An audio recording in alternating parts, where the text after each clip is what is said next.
El plan de Úbeda hoy a la perfección, ¿eh? Boca durante 75 minutos de los 90 que jugó con Racing en la Bombonera, jugó más a no perder y a cuidar el arco propio que a pensar ganarle a Racing aquí en condición de local. Boca acaba de empatar 0-0 con Racing en la Bombonera, en un partido que, si lo analizamos pura y exclusivamente mirando el desarrollo y el juego de hoy, podemos decir y concluir una cosa. Ahora, los partidos hay que analizarlos teniendo en cuenta el desarrollo y el recorrido con el que vienen los equipos previamente. Y Boca venía a dejar una imagen muy pero muy floja contra Platense en la cancha de Boca hace una semana nada más, pasado domingo aquí en este mismo estadio.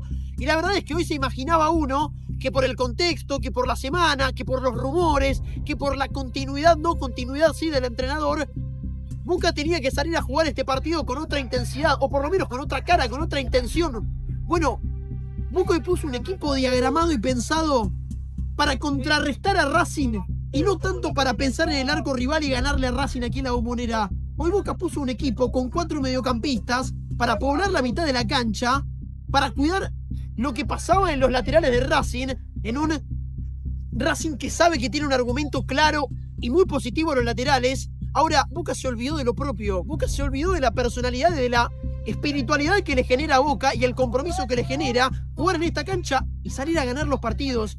Boca tenía la cuenta pendiente después de haber empatado jugando muy mal contra Platense aquí en este mismo estadio. Y lógicamente, hoy salió más a pensar en Racing que a pensar en Boca. A ver, hay mucho para analizar pensando en el resultado, en que Racing es un equipo que tampoco da demasiada certeza. Racing es un equipo muy desconocido respecto al Racing intenso que mordía, que comía, que tenía costas en algún momento del 2024, en un breve lapso del 2025. Y Boca es un equipo que, teniendo en cuenta todo eso y teniendo en cuenta lo que había dejado la semana pasada, tenía que salir a dar ese paso para adelante.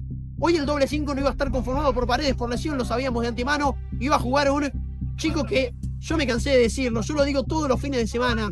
Delgado es el 5 de Boca, y por más que Paredes tenga la trayectoria, haya levantado la Copa del Mundo, haya jugado 10 años en Europa en una posición, acá tiene que jugar de otra, porque tiene que compaginarse con Milton Delgado. Milton Delgado debe jugar como número 5 posicional en Boca y debe mejorar a Paredes en la misma medida en la que Paredes debe mejorar a Milton Delgado. Hoy, obviamente, no iba a estar Paredes, entonces la responsabilidad de la mitad de la cancha iba a ser de un Milton Delgado, que iba a tener enfrente a un Racing más trabajado, que sabe un poquito más de memoria cómo debe jugar. Aún así me parece que Milton Delgado jugó un muy buen partido hoy.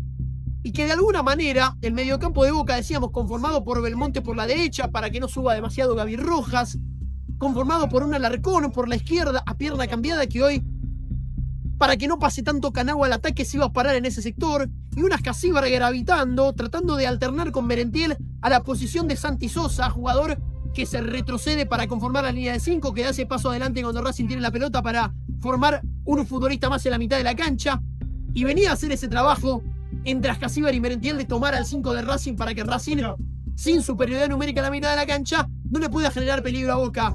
Racing casi no le generó peligro a Boca, por eso el plan de Úbeda a la perfección.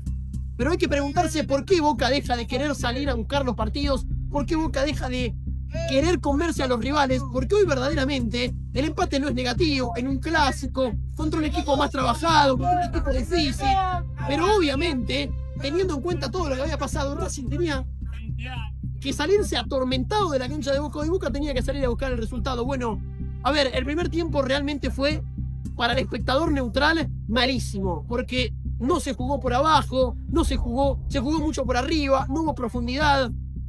La verdad es que fue un primer tiempo que dejó mucho que desear.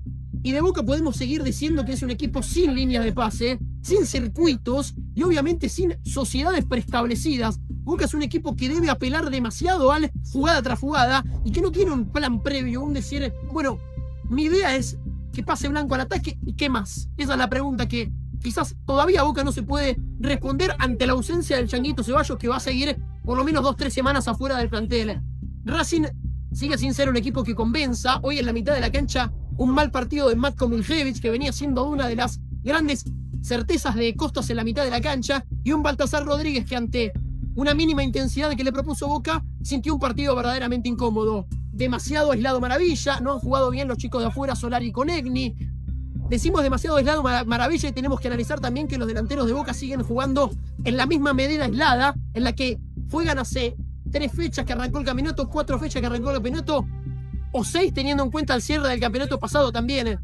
La pregunta es si hoy Boca tenía la intención de poblar la mitad de la cancha, tenía la intención de jugar con 4 jugadores. Recordemos la última vez que jugó con Racing, no el partido de semifinales, sino el anterior todavía con Russo como entrenador. Había puesto un equipo con Paredes como único número 5, con Braida por un lado, con Velasco como un enganche y con Aguirre por el otro. Y Paredes había perdido la mitad de la cancha contra un Racing que posicionalmente había superado a Boca. Hoy fue todo lo contrario, casi sin poderío ofensivo de Boca, casi sin actitud para desbordar por algún costado, para generar en algún movimiento, para generar una sorpresa, que es lo que Boca hace largo tiempo necesita de este plantel y de este equipo.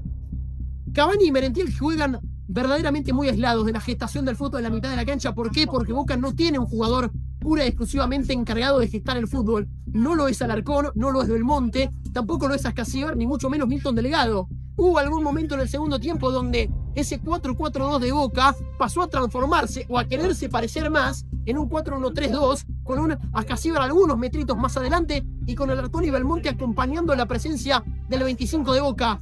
La pregunta que nos deja el hecho de que Boca lo haya podido hacer exitosamente durante 15, 20 minutos del segundo tiempo es si esto es mano del entrenador para corregir una postura que a Boca no lo había beneficiado en el primer tiempo, o si es pura y exclusivamente una cuestión de amor propio, pura y exclusivamente una cuestión de intensidad, cuestión física, pónganle ustedes el nombre que quiera. Esa es la pregunta que nos deja el segundo tiempo de Boca, y lo que de alguna manera a mí me preocupa bastante, si uno tiene un entrenador que ve en el entretiempo, que corrige y que mejora su equipo, eso es un gran factor a tener en cuenta sobre el entrenador que podría llegar a tener Boca en el banco de los suplentes. Ahora, si esa respuesta es producto de que físicamente los jugadores estaban para poner un poquito más de intención y que es pura y exclusivamente una cuestión de autoestima, bueno, ahí es donde vas a encontrar el problema. ¿Por qué?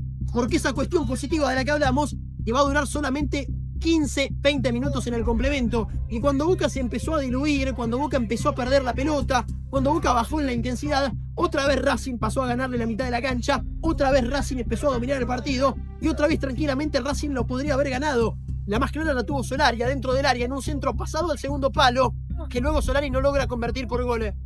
Hoy la Bombonera terminó exigiendo, terminó silbando, y yo vuelvo a repetir lo mismo que vengo diciendo las últimas veces que nos toca analizar aquí en este spot en la cancha de Boca.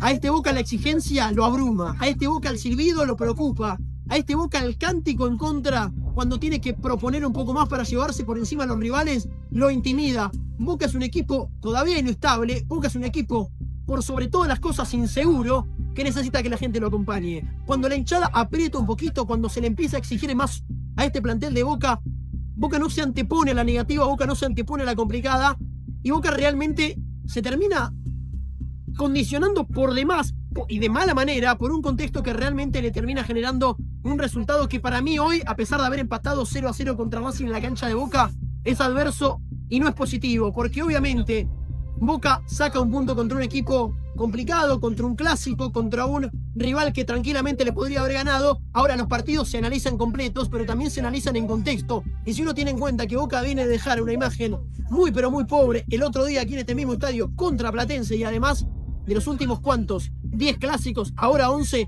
ganó solamente 2, este resultado de Boca y la manera en la que salió a jugar el partido, la manera en la que lo salió a afrontar, que repito, en gran parte del compromiso fue a no perder, realmente deja mucho que desear y preocupa pensando en un futuro de un equipo que todavía no propone por lo menos algo que ilusione a su gente. Boca todavía no es un equipo que encuentre o que vea a lo largo, por más largo que le quede, luz al final del túnel. Racing todavía, obviamente, con las incorporaciones, con los cambios que ha tenido respecto al Racing del año pasado, con algunas dudas en la mitad de la cancha y también en la defensa, es un equipo que no convence demasiado. Y lejos está de ser el Racing intenso que se dejaba la piel en todas las pelotas en la mitad de la cancha, que era el año pasado, que tampoco ya no tiene al goleador del campeonato que tenía el año pasado, que es un Maravilla Martínez, que hoy para mí no jugó bien. Boca empató 0-0 contra Racing en la Bombonera. Boca se quedó con un punto que puede servirle a futuro para construir en base a la no derrota, pero repito, por la intención, por la intensidad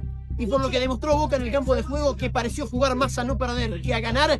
Para mí esto deja bastante que desear y repito lo que venimos diciendo, a Boca en cuanto a la construcción, en Boca en cuanto al futuro y en Boca en cuanto a lo que se viene, no se le ve un futuro cercano en donde verdaderamente pueda mejorar. Y recordemos que arranca la Copa Libertadores en un mes y medio, siendo un Boca que realmente todavía no encuentra soluciones. Boca 0, Racing 0 en la cancha de Boca. Muchas gracias por ver, muchas gracias como siempre por acompañar. Nos reencontramos el domingo, que juega en cancha de Vélez River, que vamos a volver a analizar al equipo de Gallardo. Acá empataron Boca y Racing en otro clásico del fútbol argentino. Boca 3 seguidos sin ganar, ahora acumulan el campeonato.